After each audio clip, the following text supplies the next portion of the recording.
nanti toh suatu saat ketika kita akan membesar, kita akan mendekatkan diri juga ke kantor pajak. Betul, bukan ini ya. Kita kan butuh. Kenapa? Karena ada administrasi yang membutuhkan NPWP misalnya. Iya kan? Kita kan sekarang tuh hampir semua pakai NPWP. Oke, assalamualaikum warahmatullahi wabarakatuh. Kembali lagi bersama saya Eka Putri Aprilia dalam acara program Podcast Gekraf Nganjuk, karya para pemuda insan Nganjuk. Nah, kali ini guys, kita kedatangan tamu yang luar biasa banget. Beliau itu adalah salah satu akuntan publik terkenal di Nganjuk. Wah, siapa lagi beliau kalau bukan Bapak Adrian Widiantara. Benar ya Pak ya? Pak Adrian Widiantara? Adrian Widiantara. Oh, Widiantara. Maaf, sorry ya, saya tuh agak gugup soalnya bapaknya luar biasa banget. Pak Adrian, barangkali teman-teman Gekraf tuh pengen kenalan sama Bapak. Ya. Boleh, silahkan kenalan. Ya, terima kasih. Menghadap mana saya? Menghadap mana saja boleh. Terima kasih. Salam kenal, saya Andrian Windiarta. Saya pemilik dari Baraka Kreatif. Itu sebagai lembaga untuk training dan consulting, utamanya di bidang keuangan, akuntansi, dan perpajakan. Usia 39 tahun, sudah menikah, punya anak 2. Sudah cukup itu aja. Iya. Pak, profesi sebagai akuntan publik itu kan nggak mudah ya. Kenapa kok milih profesi itu? Dan awal mulanya itu gimana sih, kalau boleh tahu? Ya, awal mulanya tentu saja sejak sekolah ya. Jadi kebetulan kami berkesempatan kuliah di jurusan tersebut. Ya, maksud saya awalnya di perpajakan Diploma 3, kemudian melanjutkan di akuntansi S1 dan program profesi akuntan. Setelah itu kami berkarir ya sama dengan apa yang kami dapat di sekolah itu, jadi ilmunya dan dipraktekkan di bidang kerja. Berarti selama kuliah itu langsung praktek atau lulus dulu baru praktek? Lulus langsung kerja. Lulus langsung kerja. Langsung kerja saat itu juga. Jadi bahkan belum wisuda sudah diterima. Sudah diterima. Jadi ikut tes gitu kayak apa sih itu namanya dulu, buzzer atau apa ya? Enggak, waktu itu kalau di tempat kami ya alhamdulillah di kampus kami kan ada job placement center yang luar biasa. Jadi alumni juga ya partisipasi di situ. Jadi kami mudah sekali untuk adik-adik ini yang habis lulus misalnya dari sidang skripsi langsung ditawarin tuh bisa sesegera itu gitu. Alumni mana sih Pak kalau boleh tahu? Saya di Universitas Airlangga. Oh, jadi mereka tuh memang udah ada koneksinya gitu ya? Iya, bisa dibilang seperti itu memang. Terus bisa masuk ke salah satu perusahaan pertama itu dulu kerja di mana untuk pertama kalinya? Pertama kali kerja di manufaktur furniture untuk ekspor, orientasinya di Pasuruan. Itu kerjaan pertama saya bekerja sebagai staf keuangan. Tidak lama karena harus atau ingin lanjut S1, jadi waktu itu kan masih lulus dari D3 terus karena jauh dari Surabaya, saya ingin melanjutkannya di Surabaya. Waktu itu sempat terpikir apa ke Malang juga, tapi ya saya pertimbangkan lagi, saya kalau memater lagi gitu. Jadi saya harus keluar dan melamar lagi ke tempat lain dan langsung diterima lagi di Surabaya. Ada sebuah perusahaan yang alhamdulillah besar, jadi salah satunya ya dia punya Cadulux itu yang dari asing ya, jadi perusahaan agak asing itu 3 tahun. Setelah itu melanjutkan di BUMN, alhamdulillah saya pernah di BUMN juga? Ya, saya di PT PN 11. Saya di sana berkarir selama sekitar 8 tahunan. Sebagai apa kalau boleh tahu Pak? Sebagai tetap koordinator perpajakan. Jadi nggak jauh-jauh lagi. Nggak jauh-jauh ya. Tapi itu nyambi S1 udah lulus? Udah lulus sejak yang dari kerja yang kedua. Oh, jadi ya. Kerja yang kedua jadi lulus. Masuk BUMN ini sudah posisinya ya sudah sarjana. Udah enak loh di BUMN. Kenapa keluar, Pak? Kenapa keluar? Alasan utama keluarga pasti. Jadi saya selama kerja di BUMN itu jauh-jauhan, Mbak. Jadi itu, long distance gitu. LDR. Iya, sebenarnya nggak jauh juga antara Kabupaten Nganjuk dan Surabaya ya. Iya. Tapi capek juga kan ketemu ya. Sabtu Minggu, kadang juga di kantor banyak tugas yang memungkinkan saya harus nggak pulang karena Seninnya harus mungkin ada urusan pajak di Jakarta, karena kami kan BUMN kantor pajaknya biasanya di Jakarta gitu, bukan, walaupun lokasinya Surabaya. Jadi itu pertimbangan juga terbesar selama 8 tahun tadi. Ya mungkin 2 tahun terakhir itu ya terpikirkan untuk ya udah saya harus mendekat aja. Nah setelah dari situ pulang kampung lanjut. Setelah dari itu sempat juga kerja lagi karena mungkin keluarga kami itu keluarga ini ya konvensional yang terbiasa karir itu adalah bekerja di organisasi perusahaan atau instansi itu iya betul. Jadi tentu saja sedih sekali karena saya pada faktanya harus mengundurkan diri dari sebuah tempat yang besar sekali. BUMN loh Pak. Iya, saya paham itu. Tapi kan ya saya punya kehidupan gitu, iya, saya tidak harus menyenangkan orang banyak. Jadi saya sempat berkompromi di situ dengan tetap merintis karir sebagai wira swasta. Satunya lagi saya melamar di tempat lain juga sekaligus. Jadi waktu itu ada di lembaga penyiaran publik. Tapi ya itu itu hanya untuk formalitas saja. Ya bisa juga biar kelihatan kerja maksudnya. Ya untuk supaya sedihnya keluarga karena saya harus mengundurkan diri dari tempat besar itu.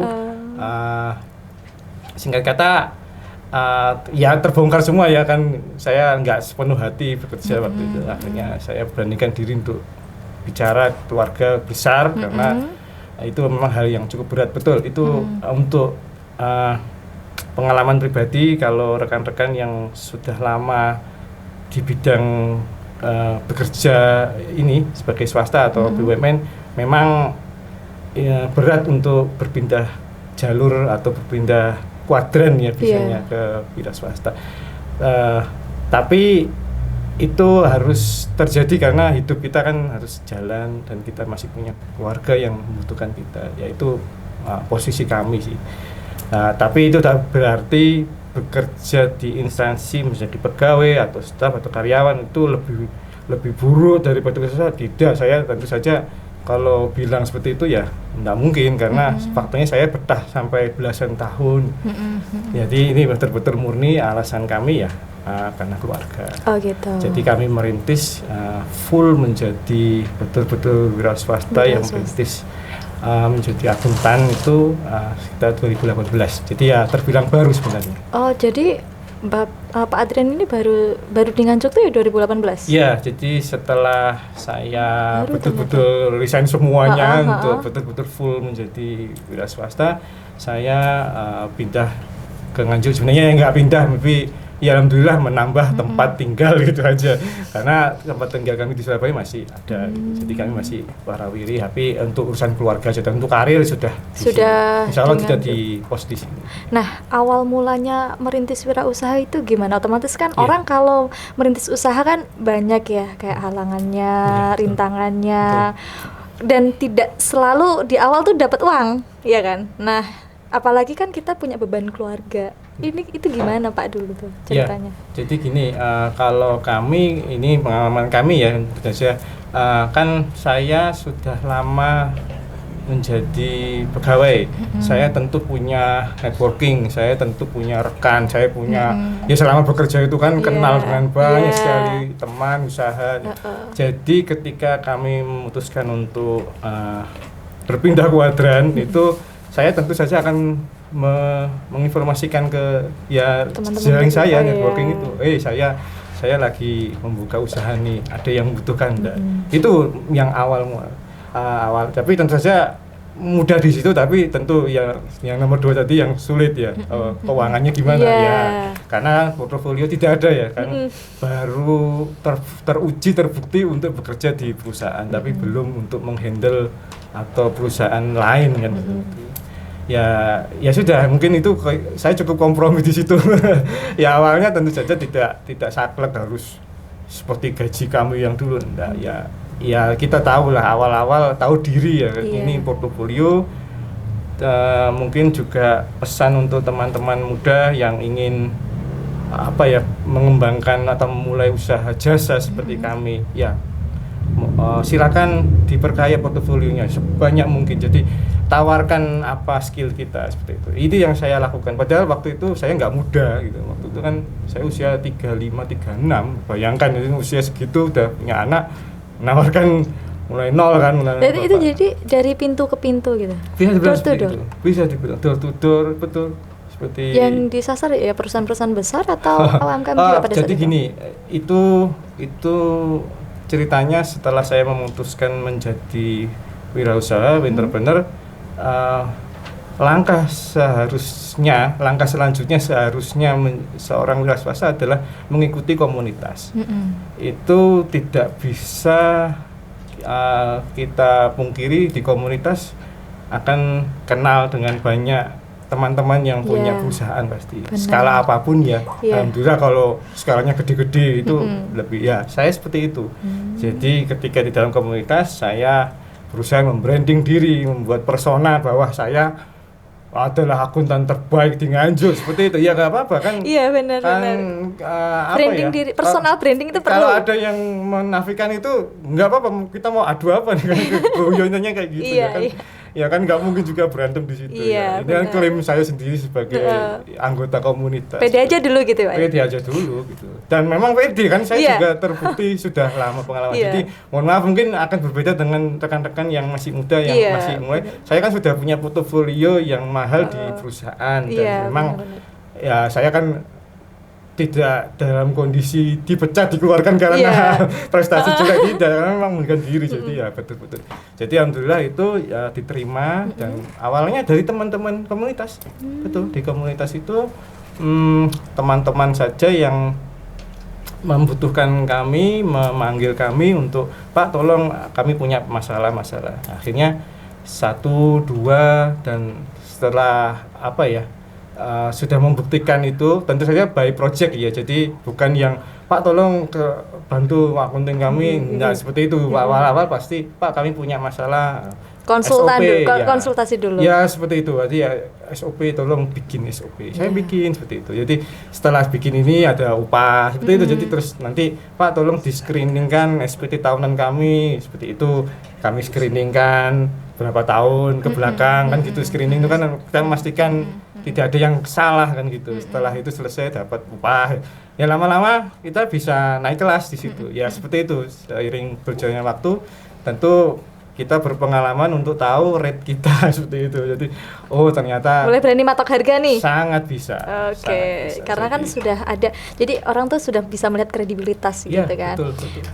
Jadi awal-awal dulu waktu usaha itu emang dibangun sendiri atau ada rekannya atau gimana? Tentu kami gini, jadi ketika berkarya sebagai akuntan publik itu kita kan sudah tahu segmen, jadi sama seperti. Jadi sama aja kayak jualan biasanya. Betul, kita punya segmentasi bahkan free, mikro, UKM hingga mungkin pengusaha kena pajak yang sudah omsetnya di atas 5 miliar setahun.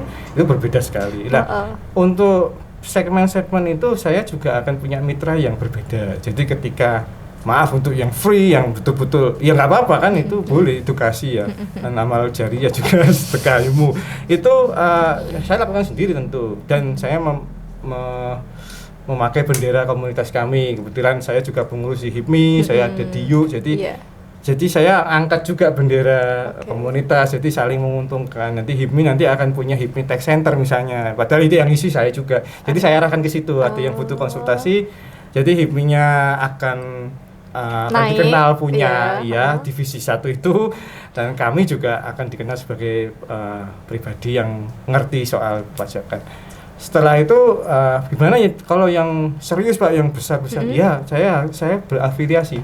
Jadi kita nggak harus itu, karena jujur ya untuk membuat kantor jasa akuntan, untuk membuat kantor akuntan publik itu prosesnya panjang sekali, betul. Kalau untuk saya pribadi mungkin saya ingin mengalir saja dulu. Ya ada rencana tapi tidak yang ngoyo untuk itu, karena saya akui saya tidak semudah waktu dulu yang. Jadi ceritanya muda saya sudah saya habiskan waktu jadi pegawai ya. Tapi ya enggak masalah. Tapi kan itu kan ada pengalamannya. Betul. Tapi andai kan saya dari awal mungkin saya menginginkan menjadi kantor akuntan publik betul-betul yang nama saya Brand Andrian terus dipasang palang, mungkin saya harusnya memulainya dari awal aja dari lulus kan kuliah seperti itu. Tapi kan tidak, saya memutuskan. Jadi ini persimpangan memang, tapi enggak masalah, kan bisa afiliasi. Jadi kerjasama. Jadi gini, kalau akuntan publik atau kantor konsultan pajak yang gede gitu ya, itu mungkin belum menjangkau di kabupaten. Itu bisa saya pastikan belum menjangkau. Karena ya maaf, segmen lagi. Ya anda teman-teman pasti tahu maksud saya gimana. Jadi kalau membuat kantor memaksakan diri membuka cabang, ya kosnya besar sekali. Jadi seperti itu cara kami bekerja. Jadi kalau memang ada, ya alhamdulillah belum ada. Jadi yang ada yang sudah di kota lain, mohon maaf saya sebut aja jadi kabupaten lain, ya ada. Tapi untuk Nganjuk, ya alhamdulillah selama 4 tahun ini belum ada. Jadi masih UKM dan ya PKP aja. Pak, Bapak kan sering banget nih nanganin masalah perpajakan, perusahaan-perusahaan besar ataupun UMKM.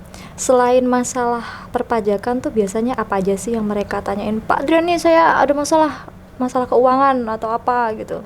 Ada enggak sih perusahaan besar ataupun UMKM gitu yang japri Pak Adrian langsung? Kalau masalah itu ya sering pasti banyak yang mencoba menghubungi kami. Tapi kan karena kami sudah lama ya di bidang ini. Saya anggap sudah cukup senior di Nganjuk. Jadi kami tahu arah teman-teman ini kemana. Kalau masalah perpajakan seperti apa kan, akhirnya saya bisa memetakan urgensi dulu, apa yang gawat, apa yang sangat gawat, seperti itu. Jadi hampir seperti UGD ya. Jadi misalnya kalau sangat gawat itu ada surat tagihan pajak yang harus dilunasi, ini gimana? Itu saya akan prioritaskan dulu ini karena gawat sekali, karena bisa tindak pidana kalau kita nggak melakukan. Betul. Jadi pajak itu emang ini ya? Perpajakan kalau sampai di leveling yang bisa sita ya. Jadi kalau kita bermasalah di situ dan kita ditagih atas masalah itu dan kita tidak berupaya menyelesaikan, ya betul akan ada petugas sita. Jadi seketat itu ya? Ya, itulah mungkin kekurangan di UKM, rekan-rekan UKM kita yang mungkin kurang memahami atas dasarnya dulu perpajakan. Karena banyak teman-teman yang setelah scale up berarti sudah mulai mikro, menengah, terus scale up tinggi, agak ya betul-betul tinggi, terus itu surat cinta akan datang, surat tagihan pajak karena beliau tidak menyelesaikan yang kemarin-kemarin atau tidak tertib ya. Jadi kan harusnya kalau sudah scale up kan sudah mendaftarkan NPWP, sudah harus lapor pajak tahunan, itu tidak dilakukan. Dan setelah tahun kesekian biasanya ya akan ada tindak dari kantor pajak ya berupa surat-suratan itu jenisnya banyak. Jadi sayangnya itu banyak yang terjadi di komunitas kami, di komunitas kita sebagai UKM, pelaku UKM, hal-hal itu sering sekali. Bahkan bisa saya bilang mungkin di atas separuh ya, semua mengalami karena akibat kurang pemahaman itu, atau menganggap remeh, atau ya kita anggap bisa lah, ini kan cuman lapor aja, padahal mungkin keliru ngitungnya. Padahal perpajakan itu kan rigid ya, itu salah dikit ada bunga, denda, sanksi seperti itu. Jadi banyak ya? Ya seperti itu, jadi ada aturan yang main di situ. Jadi tuh nggak bisa dibuat. Tapi gini, nggak harus menjadi trigger ya, nggak harus menjadi, karena justru sebaliknya masa pandemi sekarang buktinya kita sebagai UKM tidak membayar apapun, serupiah pun sama mulai 2020 ya, mulai kita PSBB mungkin itu kan sudah terbit insentif banyak sekali. Memang kelihatannya sengeri itu, tapi kita buktinya nggak bayar lah, dan itu legal kan, kita hanya report aja. sampai kapan nggak tahu. Ya kan sudah menguntungkan, kita berbisnis nggak setor tapi legal kan gitu, dapat insentif. Hal-hal yang gitu kan rekan-rekan yang nggak tahu kan sangat disayangkan, karena fasilitas negara kan itu kan harus dimanfaatkan. Nah itu guna kami untuk menyampaikan itu, tapi sayangnya tidak tersampaikan dengan masif karena ya mungkin teman-teman dari bahasa pajak itu sudah defense sudah wah enggak dikira, bahkan banyak yang salah kira, dipikir kami adalah perpanjangannya kantor. Ya bukan itu, kebalik, kami kan lebih independen, kami kan bekerja ya atas siapa yang ingin meminta bantuan jasa kami seperti itu. Jadi bukan perpanjangan, kejauhan terlalu. Pak, terus kalau yang untuk UMKM sendiri, kita sebagai pelaku UMKM kadang kan memang tidak terlalu paham ya tentang pajak. Kadang kan kita usaha-usaha aja gitu kan, kita juga nggak bikin NPWP dan lain sebagainya. Nah kalau seandainya tiba-tiba UMKM ini tuh dia naik, dalam artian tuh dia scale up gitu kan, terus dia bikin, kira-kira yang dulu-dulu itu di ini nggak sih? Kan biasanya orang UMKM kan memang ini kan. Iya. Tidak semuanya punya NPWP loh. Saya setuju dengan semangatnya UMKM yang pokoknya kerja dulu, pokoknya mau saya disik. Saya sangat setuju. Memang seharusnya seperti itu. Karena memang pada dasarnya itu ya walaupun secara kalau aturan undang-undang ya itu ketika kita memulai berusaha mandiri menjadi pengusaha walaupun dalam skala sekecil apapun sudah harus lapor. Memang ini secara, tapi fakta lapangan kan ya kita masih belum ada omset boro-boro, ya itu ya mungkin masih ada celah di situ. Ya apa, kita kerja dulu aja. Nanti toh suatu saat ketika kita akan membesar, kita akan mendekatkan diri juga ke kantor pajak. Betul, bukan ini ya. Kita kan butuh. Kenapa? Karena ada administrasi yang membutuhkan NPWP misalnya. Iya kan? Kita kan sekarang tuh hampir semua pakai NPWP. Atau mungkin memakai jalur bahasanya itu ini secara jabatan. Jadi mengenaan NPWP saja jabatan itu bahasa perpajakannya. Artinya apa? Kantor pajak bisa turun ke komunitas atau mungkin ke bazar, tiba-tiba meng-NPWP-kan semua di situ. Itu sangat bisa juga. Itu jadi mereka punya wewenang ya? Sangat punya wewenang untuk itu. Ya itu yang bisa cuman untuk Kabupaten Nganjuk ya belum ada ya. Bisa dibilang belum apalagi tertib. Pandemi ini mungkin nihil ya belum. Enggak tertib sama sekali malah ya. Iya pernah saya pernah ngalamin ya sekali. Nakal dikit itu. Jadi gini, tapi mungkin itu juga kebijakan juga karena kantor pajak juga mungkin juga enggak harus sekejam itu ya tentu kutip ya. Ini usaha harus kena orang pinggir jalan kena. Meskipun enggak, ini pajak tuh pelan tapi pasti loh. Hukumnya tuh pelan tapi pasti. Iya. Jadi kayak apa ya? Sama kayak UU ITE itu kan pelan tapi pasti. Pajak tuh kayak gitu, pelan tapi pasti. Enggak kerasa tapi pasti kena. Iya. Karena itu tadi ketika scale up akan ada kebutuhan ke sana.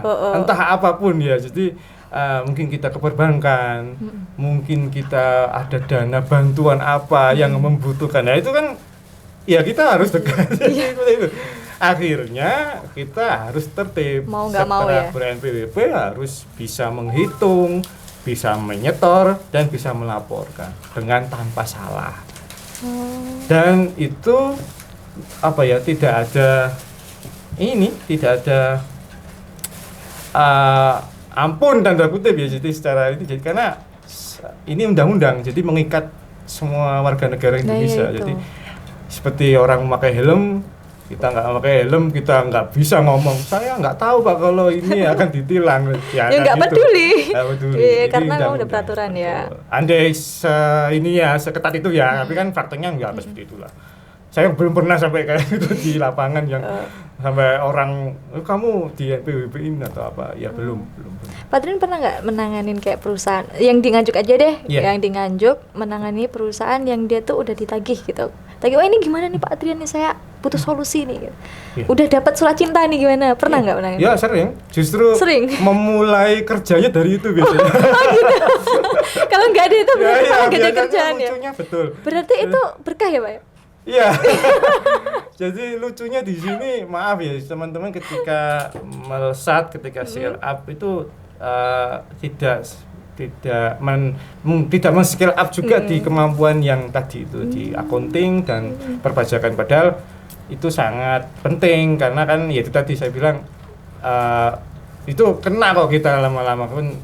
Jadi ketika menangani sendiri ya mohon saya nggak meremehkan ya, menangani sendiri dengan segala keterbatasan ya semoga nggak terbatas ya. Sekarang kan banyak sih yang staff-staff yang bisa kita hire begitu, apalagi kita mampu, apabila mampu itu nggak sampai terjadi seperti itu. Kalau sudah terjadi seperti itu kan ya wis, itu memang harus expert yang menangani, harus yang ahli kan gitu. Jadi ya akhirnya kami dipanggil karena itu seringnya di sini, betul itu. Kadang bukan ketika memulai usaha jarang yang memanggil kami.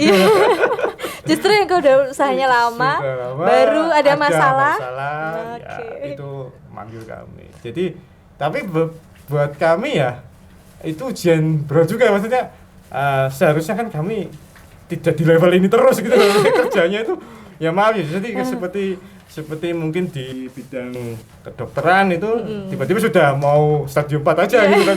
Jadi harus segera diselesaikan. Ya betul memang, tapi kan selalu ada jalan ya, selalu ada aturan yang bisa kita kita patuhi, bisa kita jalanin. Jadi walaupun sudah seperti tadi yang Mbak Eka sampaikan, ada kok banyak cara yang bisa kita ajukan. Mungkin banding bisa seperti itu, mungkin pengajuan keringanan atau penghapusan sanksi itu bisa sekali. Jadi tapi yang di tangan itu udah sampai ke pengadilan juga, udah pernah? Kalau di pengadilan belum karena memang kalau itu berbeda. Itu pengadilan biasanya memang kita banding. Jadi ada proses, mungkin kita nggak bisa menerima itu, wajib pajaknya nggak bisa menerima. Jadi klien ya, calon mitra kita itu kenapa menjadi banding? Kenapa ada pengadilan? Karena nggak terima. Jadi antara kantor pajak dan wajib pajak itu nggak ketemu, nggak ngaku gitu ya. Saya masih benar, itu ya boleh juga. Ya berarti kalau untuk kami pribadi mungkin tidak sampai menangani seperti itu. Berarti masih belum sampai ke situ ya? Belum sampai atau belum mau?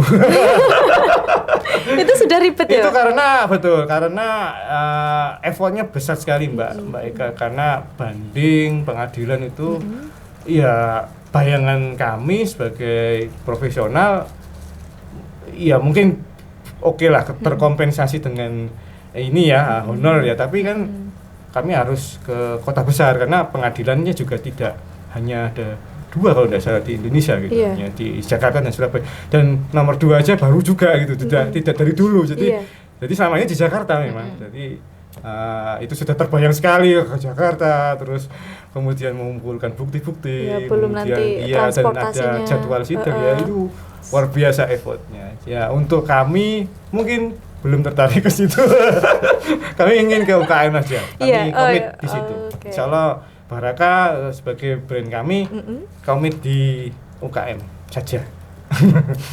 Membesarkan UKM gitu. Bukan saja sih, salah, maaf. Pak, ada nggak sih kayak ini ada perusahaan, misal aku mau bikin perusahaan nih gitu, mau bikin CV atau PT, tapi aku nggak pengen nih pajaknya nanti terlalu besar gitu. Ada nggak yang minta solusi buat ditekan pajaknya? Gini, di perpajakan ada istilahnya itu perencanaan perpajakan, ada yang istilahnya ini yang boleh, kemudian ada yang nggak boleh, bahkan arahnya sudah pidana sebetulnya. Itu istilahnya tax evasion, itu kita melakukan pelanggaran keras. Jadi kita dengan sadar menghindarkan diri di situ, atau tidak mengakui perpajakan seperti itu. Jadi secara terang benderang. Nah, kami sebagai profesional tentu tidak diperkenankan apabila memiliki calon mitra yang sudah dari awal ingin seperti itu. Jadi pasti seharusnya kami tolak, walaupun mungkin ada yang menerima, tapi ya kami sebagai ada kode etik yang nggak bisa, itu itu terlarang karena juga kami kan bermitra juga Mbak sama Fiskus ya, sama Pak Pajakan itu kan itu mitra kan sebenarnya kan, itu mitra kerja ya. Kami kan nggak cuma menangani ini dan selesai, enggak seperti itu kan, seterusnya kan. Nanti kan kami akan menangani yang lain, ketemu lagi. Jadi bisa terbayang kalau kami membuat kondisi yang nggak enak, nggak menyenangkan itu kan akan terus nggak menyenangkan gitu ya. Kita proses aja lah rambu-rambunya apa. Toh itu juga disampaikan ke wajib pajak calon klien tadi, Pak seperti ini ya, seharusnya konsultan juga punya apa ya, gambaran apa saja yang terjadi ketika kita melakukan apapun, seharusnya punya skenario, itu wajib punya. Jadi memang belum pernah menangani juga ya, yang kayak misalnya ya, menolak ya. Enggak, itu apa namanya, cari masalah. Sangat, karena itu mirip dengan, maaf saya memakai analogi profesi dokter yang tiba-tiba disuruh untuk hal-hal yang kurang terpuji ya mungkin banyak contoh ya, seperti mungkin mungkin aborsi, mungkin maaf, atau disuruh ada yang euthanasia mungkin seperti mati ya, itu kan etikanya kan nggak bisa, tapi kita bisa melakukan juga hal itu karena punya ilmu gitu. Tapi ya enggak lah kami seperti itu. Tapi ada Pak, maksudnya yang di Nganjuk itu juga ada misalnya yang kayak gitu, Pak Adrian tolong dong. Kalau terang benderang belum. Tapi kode-kode bukan kode, sebenarnya sudah, tapi mungkin sungkan ke kami gitu. Gitu. Jadi secara internal mungkin melakukan itu, mungkin melakukan penghindaran. Tapi kami diminta mungkin untuk menutup celah itu, untuk ya setidaknya untuk mengurangi resiko.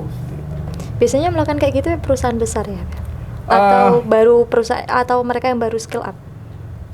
Kalau definisi besar itu adalah omset, iya seharusnya memang. Kalau UMKM kan, mohon maaf, UMKM kita boro-boro ya seperti itu kan, terlalu jauh. Dan memang aturan di perpajakan kita kan simpel sekali, dari omset gitu. UKM dari omset selesai, udah nggak ada pajak lain lagi. Sementara kalau sudah scale up, sudah naik dari UKM, sudah nggak UKM lagi, yang artinya sudah bisa mencetak faktur pajak, sudah omsetnya di atas 5 miliar ke atas. Itu ya sudah punya spare dana budgeting itu. Pak Adrian tadi kan bilang kalau juga menangani UMKM. Kira-kira UMKM yang datang ke Pak Adrian itu cari apa sih? Cari gimana nih Pak caranya pajak, atau konsultasi apa aja sih? Dan ada tidak UMKM Nganjuk? Kan kita terkenal cuek nih dengan hal pajak, ya kan UMKM? Iya, pasti bisa dibilang 90% yang datang ke kami pasti UKM, dan semuanya rata-rata ingin dasar. Jadi basic perpajakan apa gitu. Saya malah senang karena dari situ kita bisa tanamkan, jangan gegabah di situ, jangan salah di situ, karena dari situ kan kita akan mengajarkan, memahamkan tentang cara menghitung setor lapor. Dari situ kan akan timbul kesadaran untuk seandainya besok naik kelas, ya ini nggak akan melakukan kecurangan, tidak akan bermasalah gitu harapannya. Kalau sudah yang scale up, ya rata-rata sudah ada internal yang menangani, pasti biasanya punya staff akunting atau staf pajak, biasanya rata-rata seperti itu, perusahaan besar seperti itu. Timbulnya kebutuhan konsultan adalah ketika memang ada bermasalah seperti itu, atau sebaliknya ingin melakukan prosedur internal audit yang dimana internal tidak mampu, kan kita sudah kerja nih, masa disuruh meriksa yang belakang-belakang, ya itu kebutuhan akan kami biasanya tinggi di situ. Tapi UMKM Nganjuk ada gitu yang datang ke Pak Adrian tanya. Sering. Sering ya? Sering sekali. Nomor saya setiap hari. Rame ya? Rame chatting ini gimana nih Pak masalah perpajakan? Ya biasanya ya kenal dulu, terus menyampaikan permasalahan, Pak ingin membuka NPWP gimana, kan ini pandemi juga, banyak kantor pajak yang tidak melayani offline, ya seperti itu, yang ringan-ringan kok. Yang ringan. Kalau UMKM itu biasanya yang ringan-ringan aja? Ya untuk awal, nanti ke depan Pak kami ada surat karena terlambatan ada denda seperti ini apa Pak, ini kami sampaikan, kami jelasin seperti itu. Karena memang rekan-rekan UKM ya bisa dibilang juga untuk menghubungi kantor pajak untuk menanyakan juga agak segan juga karena tapi apa ya itu antara ada keraguan, ada ketakutan sendiri itu. Ya itu alami, saya kira kok semua juga akan mengalami itu. Tapi ya itulah fungsi kami kan memberikan edukasi, mungkin menambah literasi kalau pemahaman perpajakan tidak seserem itu, atau oh ini levelnya masih ringan kok, silakan ngajukan ini seperti itu. Jadi kalau cuma konsultasi ya sering, hampir setiap hari ada aja. Tapi Pak, masalahnya kan yang seperti dibilang tadi, bahwa pemahaman perpajakan ini nggak hanya di UMKM sih, bahkan di masyarakat umum aja itu kan juga sangat minim gitu loh. Jadi mereka kayak menganggap ya udah kayak nggak ada masalah, padahal itu kan penting. Iya, gini. Tapi kenapa ya kok nggak ada edukasi untuk itu? Masih minim. Ya itu silakan ke kantor pajak untuk menanyakan itu, karena barangkali itu tugasnya nanti, mereka. Barangkali nanti Betul. Baraka mau mengadakan ini sosialisasi masalah perpajakan. Ada nggak kayak angan-angan begitu? Iya, Baraka sering, tapi dengan bendera komunitas. Jadi ya saya kembali lagi ya tadi, karena kami di komunitas, kami lebih nyaman memakai itu, karena kan lebih familiar daripada kalau memakai nama kami kan akan terkesan ini siapa akan dicurigai malah ini kok pajak ya itu, jadi malah nggak ada yang datang. Jadi kami lebih suka memakai bendera komunitas itu. Kami setiap tahun kok melakukan. Kemarin nih waktu terakhir itu mengerjakan SPT pribadi itu mengerjakan. Sebagai angkutan publik nih Pak, masalah apa aja sih selain masalah perpajakan yang pernah ditangani, yang dihadapi ketika di lapangan maksudnya? Banyak Mbak, kan kita akan menghadapi banyak mitra atau klien yang bermacam-macam rupa dan bentuknya ya. Jadi kita harus punya punya kesiapan untuk menghadapi itu, karena ada yang pembukuannya bagus, ada yang bagus tapi kelihatannya, ada yang nggak punya apa-apa, kita harus melakukan ini, macam-macam. Jadi itu kendala juga, karena kan itu seperti kita bekerja tapi lokasi kerjanya nggak nyaman, terus orang-orangnya nggak support, itu kan sama seperti itu. Jadi di accounting juga walaupun kelihatannya kita back office ya kelihatannya di dalam ruangan ber-AC misalnya, ya enggak gitu. Jadi kan kita kerja kan waduh capeknya, kalau bisa dipilih boleh milih ya kami ke lapangan saja gitu untuk ngecekin apa gitu. Tapi kalau back office-nya harus mikir solusi kan. Iya betul, tapi seiring waktu berjalan mungkin ini juga tips untuk rekan-rekan, kita akan lebih dewasa untuk mendapatkan ilmu. Jadi atau dari banyak permasalahan yang sudah kita hadapi sama kalau kami kebetulan sejak 2016, jadi kan sudah banyak ya, saya punya perbendaharaan masalah kan ini, masalah ini ternyata selesai dengan resep ini, itu agak tenang sekarang gitu loh. Jadi ya enak, jadi karena seiring waktu berjalan ya kita lebih dewasa, kita lebih banyak pengalaman, portofolio juga. Oke, Pak, sudah berkarir sebagai akuntan publik sejak 2018 ya?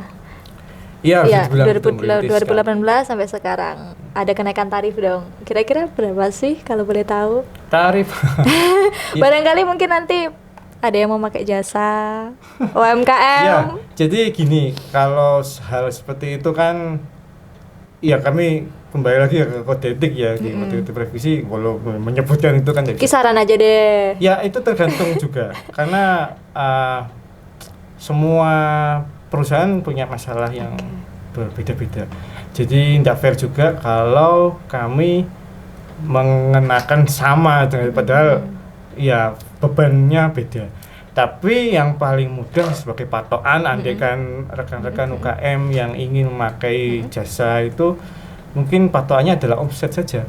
Jadi omset. Kalau omset kita biasanya para akuntan atau para konsultan itu memakai dasar itu, ya ya ada sih yang memakai sampai ngitung detail permasalahannya apa, pakai ini rate-nya segini itu ada. Tapi ada yang sudah pokoknya omset piro dilihat dari laporan keuangan ya sudah segini ada. Jadi itu harus ini ya, harus sangat-sangat terbuka ya kalau menggunakan jasa akuntan publik.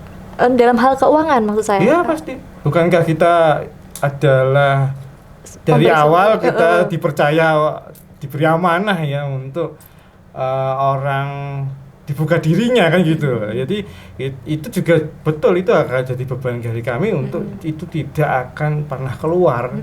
Jadi hanya di dalam ruangan aja. Keluar ya sudah kita profesional, tidak akan. Tapi ada nggak sih misalnya pakai jasa akuntan publik yang Pak Adrian tangani aja deh, udah pakai jasa akuntan publik tapi omsetnya diminimin gitu? Iya, tidak mungkin ya. Tidak mungkin, karena kan ya kami langsung ke jantungnya pendapatan dia. Jadi justru dari situ kami akan tahu. Ya kalaupun terjadi seperti itu waktu awal-awal perjanjian sehingga rate kami harus atau honor kami harus rendah, ya kami akan melakukan ulang dong kan. Nggak bisa gitu. Oh ternyata ya tidak Pak, tidak segini ya bisa seperti itu. Oke. Ya mudah sekali Pak itu kan. Tapi ada nggak sejauh ini ada nggak yang kayak gitu? Dikecil-kecilin gitu biar bayarnya murah. Nggak bisa, gitu. itu secara logika kan nggak ketemu karena kan kita wajib pajak atau klien kan meminta tolong untuk ini apa melakukan laporan keuangan, itu kan lucu sekali kita ya, berarti kan kita yang mengerjakan. Kita akan tahu semua gitu. Jadi ya nggak mungkin, saya kira kok lebih ke super nego. Super nego ya. Ya ada nih. Mega super nego. Nego paling tipis gitu. Ada. Pernah dinego. Alah. Ya sangat sering waktu awal-awal. Ya, Kalau sekarang? Kalau sekarang biasanya jarang karena sudah ngerti atau yang sudah existing melanjutkan ke tahun selanjutnya. Kan kami berdasarkan kontrak kerja ya. Untuk kontrak tahun berikutnya ya sudah Enggak usah tahu lah kami kan. Yeah. Apalagi omsetnya kita juga sama-sama tahu. Okay. Ya, Pak, ini the last question ya. Siap. The last question dari kami, tips and trick terutama untuk UMKM dalam masalah perpajakan biar itu nggak membengkak atau biar nggak bermasalah ke depannya itu apa? Gini, teman-teman UKM selama belum mendaftarkan diri menjadi wajib pajak berarti artinya belum memiliki NPWP, silakan. Itu tips kami, udah kerja aja ya. Tapi kalau sudah di leveling Anda harus mendaftarkan itu ya, Anda harus mulai belajar. Banyak kok literasi itu nggak harus dari kami, banyak di YouTube, di internet itu googling aja, tapi di situs yang capable ya, pajak.go.id itu kan ada aturan cara menghitung, cara melaporkan seperti itu. Ya, hindari sampai sanksi-sanksi lah. Karena sanksi-sanksi itu akan mendorong prasangka di kantor pajak. Jadi jangan sampai kita melakukan kesalahan yang sepele itu mungkin terlambat kan ada sanksinya. Dan ketika itu sering kita lakukan, orang pajak kan akan ya semacam agak prasangka kan, kenapa terlambat ya, wong cuman lapor aja padahal nihil ya seperti itu. Akhirnya bisa jadi mau mana-mana, akhirnya malah akan tahu dan mengawasi bisnis kita. Itu misalnya mari kita minimalisir seperti itu. Benar. Oke Pak Adrian, terima kasih banyak. Ilmunya tuh luar biasa banget. Jadi kalian udah tahu kan bagaimana cara menangani masalah pajak. Kita juga udah belajar banget mengulik-ulik tentang pajak yang baru saja disampaikan oleh Pak Adrian. Terima kasih banyak Pak Adrian. Hari ini ilmunya luar biasa sekali. Oke guys, sampai jumpa lagi di podcast selanjutnya. Sampai jumpa. Wassalamualaikum warahmatullahi wabarakatuh.